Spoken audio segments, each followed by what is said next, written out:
USA! USA! USA! USA! Oh, for those of us in the United States, it is a very, very good time because the Women's World Cup has concluded and our women football players have won the 2015 World Cup against Japan in a match that, quite frankly, clearly they took motivation from The Rock, but inspiration from Brock Lesnar. Yeah, it was quite an annihilation. It was very one-sided throughout the entire match. I mean, Japan looked like they were starting to spark some sort of a comeback in the second half, but yeah, that was knocked out in about, 2 minutes? One of the captains of the team, Carly Lloyd, actually managed to score a hat trick within 16 minutes in. And only one of Japan's 2 goals was actually of their own volition. The other one was an accidental own goal. Well, jeez.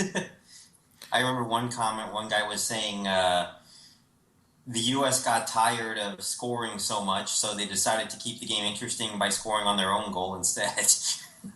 But yeah, they went cleats to asses. They went goal city on Japan.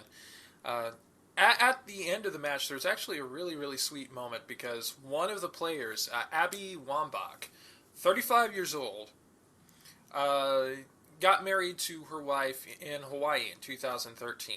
And of course, here in the United States, a little more than a week ago, we had the landmark Supreme Court decision to allow same-sex couples to marry across the entire United States. Yep. Well, in celebration of the win, Ms. Wambach went over to her wife and gave her a big old kiss on the sidelines. And that was just a really, really sweet moment there. Cute. Yes, congratulations to the U.S. women's team. This is the 3rd time, actually, that they have won the World Cup. And unfortunately, even though they are champions, they're not getting champion pay. Because as the fine folks at thinkprogress.org pointed out, they are getting paid a pretty hefty sum, $2 million. Unfortunately, for being champions, they're getting paid a fourth of what the U.S. men's team got paid for their being bounced in the round of 16 at the last Men's World Cup. Ooh, that sucks. And when I saw this posted on Twitter, actually, there were some people actually trying to rationalize it as, oh, people don't care as much about women's sports. Women's sports isn't as marketable. To which I say this, and this is an actual confirmed fact. The finals of the Women's World Cup, this final match, got a higher rating than the NCAA Championship final, the NBA Finals, and the Stanley Cup Final. Well, so much for that marketability thing. The problem is that FIFA just doesn't pour any energy into it. I mean, if they poured, some of their budget that they're using to give bonuses to the executives that are embezzling money from countries, if they took some of the money that, from the payoffs that they're getting from countries to put the World Cup there and put that into marketing for the Women's World Cup, we'd see it get probably about as big as the men's. And in fact, in the United States, it already is bigger than the Men's World Cup because the women's team is actually a contender.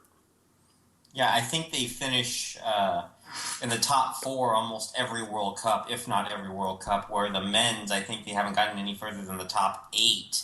And I think that was in 2002? Korea, Japan? Yeah, that's it.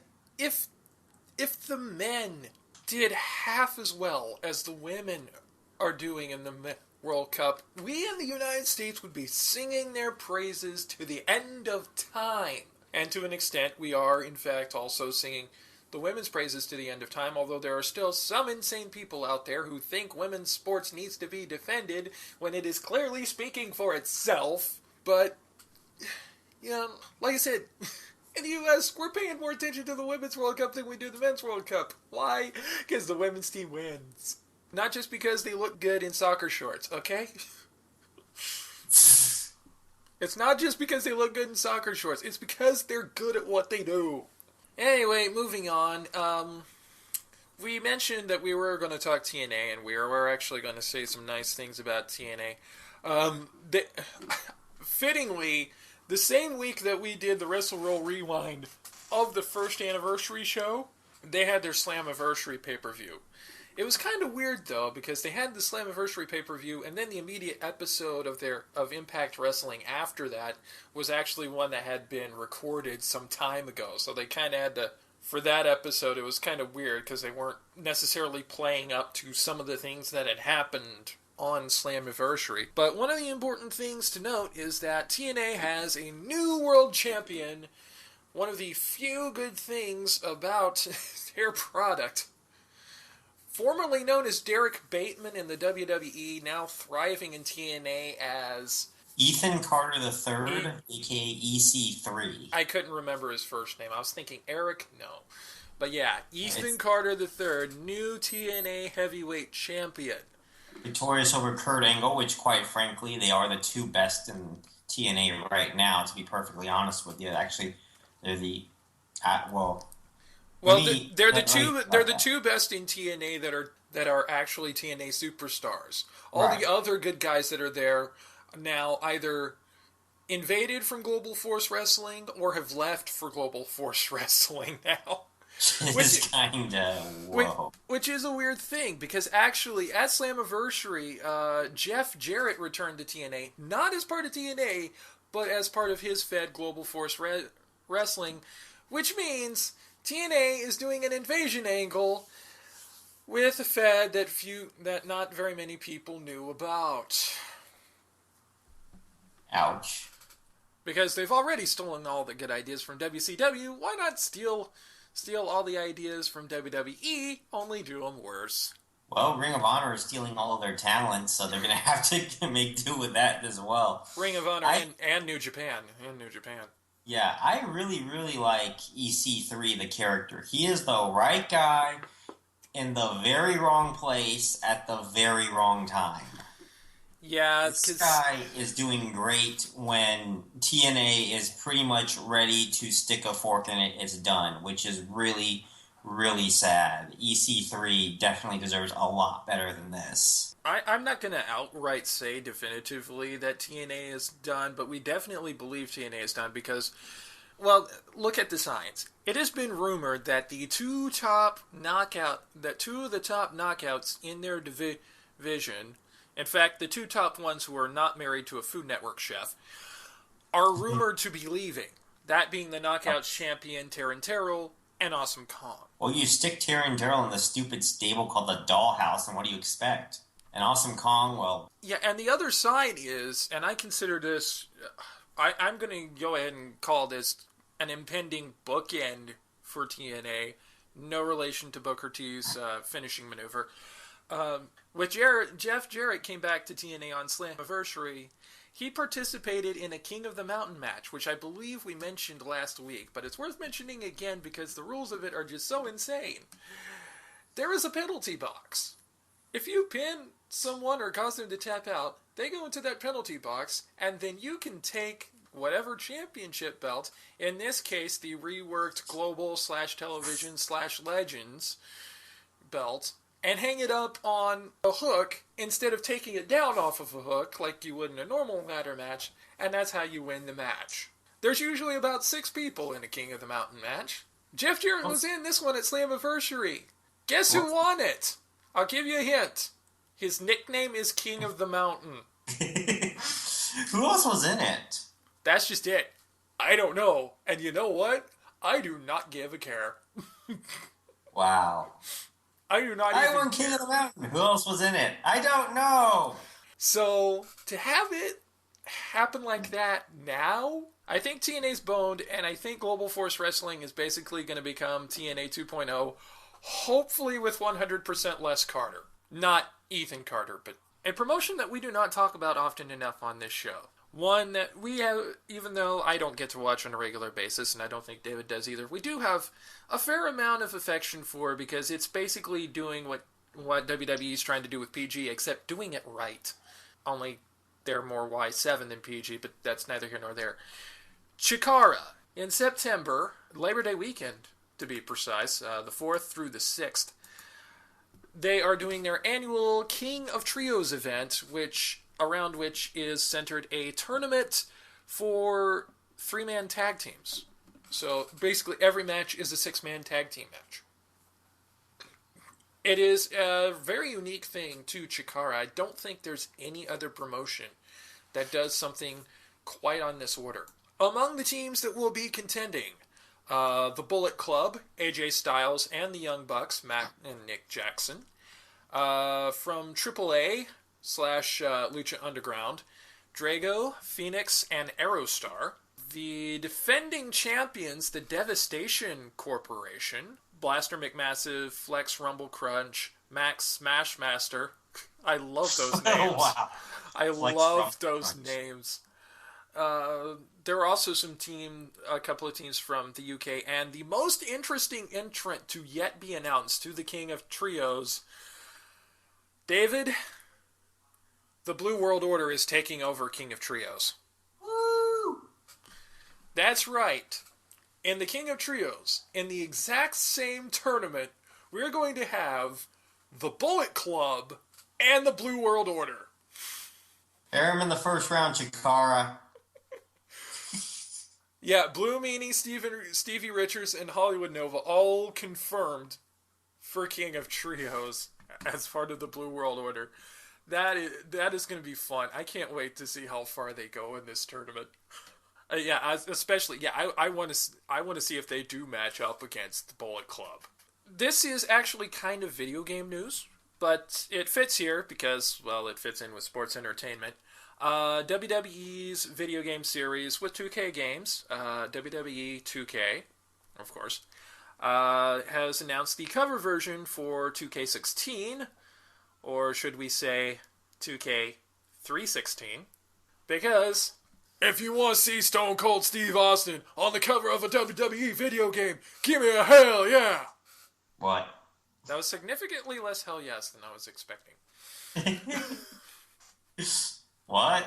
Seriously though, WWE announced on the day of this recording, July the 6th, that the cover for the next WWE 2K16 is going to be Stone Cold Steve Austin, and they actually did it in a pretty interesting way. I'm not going to spoil what happens in the video for you, because I want each and every one of you listening to this to watch it, because it is a pretty cool thing.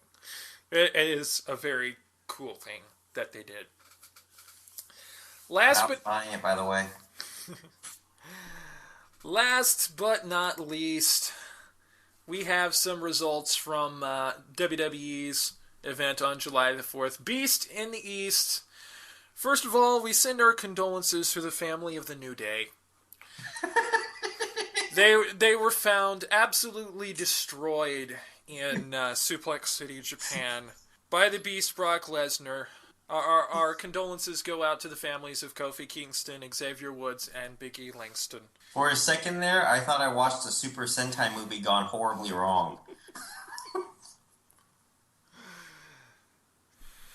Yeah, Brock destroyed Kofi, and then when Big E and Xavier got involved, they got taken to Suplex City for their troubles as well.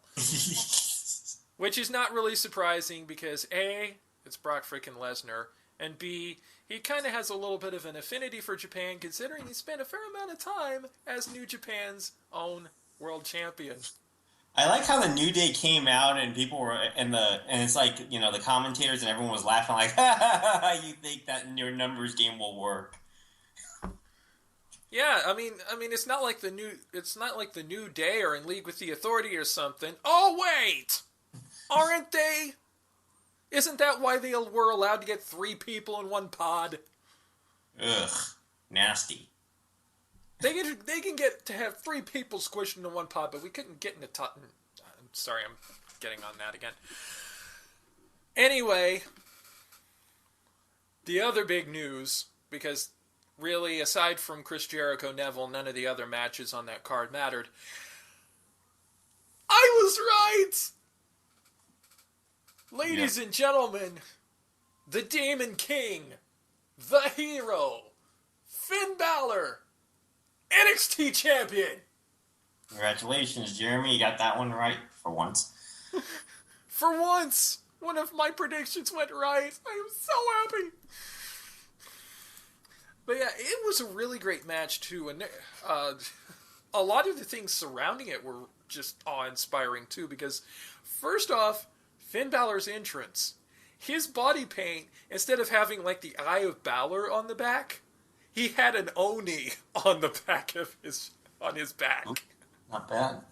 Because, Japan. Yeah. And it should be noted, Japan was kind of in a way home field advantage, because from his days as Prince Devitt, he was much beloved in Japan. In fact, he was even, in a way, in some ways, wrestling was actually kind of his moonlighting job, because he was also an Armani model, which I mean, you look at our boy Fergal, and gotta admit, I don't know who to be more jealous for. Him for being with Becky Lynch, or Becky Lynch for being with him. I'm not even going to touch it. But before the match, one of the Japanese traditions is that a couple of ladies in kimonos present flowers to the competitors. Of course, Finn accepted them with grace and respect, and Kevin Owens shut them the fuck out of the ring. It's the little things that really make you a great heel, I swear.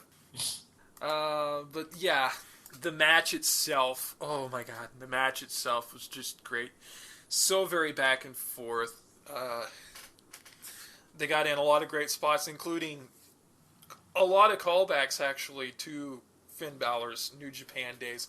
Some moves that he hadn't burst out since he was in New Japan.